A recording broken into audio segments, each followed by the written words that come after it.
संस्कृति श्रेष्ठ नहीं, सिर्फ भिन्न है। दुनिया भर के खान पान की आदतों को समझें। एक ऐसे व्यक्ति के रूप में जिसने दुनिया के विभिन्न हिस्सों की यात्रा की है, मैंने अपने देशवासियों में एक चिंताजनक प्रवृत्ति देखी है।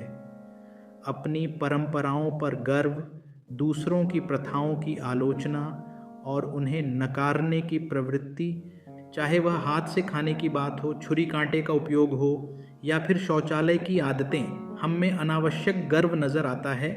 मैंने यूरोप, ऑस्ट्रेलिया और दुनिया के अन्य हिस्सों के दोस्तों के साथ भोजन किया है और एक बार भी मुझे ऐसा महसूस नहीं हुआ कि उन्होंने मेरे खाने के तरीके को तुच्छ समझा हो। वास्तव में वे बहुत विनम्र रहे। जब मेरे यूरोपीय मित्र भारत आए तो उन्होंने हाथ से खाने की कोशिश भी की। हालांकि यह उनके लिए थोड़ा मुश्किल था, यह एक आदर और खुलेपन का संकेत था।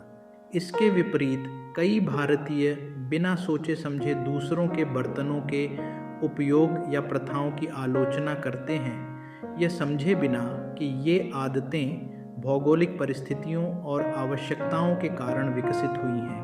उदाहरण के लिए, जहाँ तापमान -डिग्री में होता है और भोजन गर्म प्लेटों पर परोसा जाता है, वहाँ हाथ से खाना व्यावहारिक नहीं है। बर्तनों का उपयोग खाने से संबंध नहीं होने का संकेत नहीं है, जैसा कि कुछ लोग मानते हैं। ये केवल वातावरण के अनुरूप एक अनुकूलन है। हमें इस बात पर गर्व क्यों होना चाहिए कि हम हाथ से खाते हैं, जबकि यह हमारे लिए केवल एक सुविधा है, क्योंकि हमारे पास गर्म जलवायु और ताज़े उत्पाद आसानी से उपलब्ध होते हैं।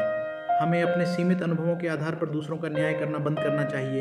हर संस्कृति ने अपने जीवन, भोजन और दुनिया के साथ बातचीत के तरीके विकसित किए हैं और इनमें से कोई भी स्वाभाविक रूप से श्रेष्ठ नहीं है। जैसे हमारी प्रथाएं हमारे लिए सुविधाजनक और उपलब्ध चीज़ों के आधार पर विकसित हुई हैं, वैसे ही दूसरों की प्रथाएं भी हैं। दुनिया भर में प्रथाओं की विविधता का जश्न मनाना चाहिए, न कि उनका उपहास। आइए हम सजग, सम्मानजनक और दूसरों से सीखने के लिए खुले रहें, बजाय इसके कि अपनी जीवन शैली को उन पर थोपें। तो आखिरकार जो एक संस्कृति के लिए काम करता है वह दूसरी के लिए नहीं कर सकता, और यह पूरी तरह से ठीक है।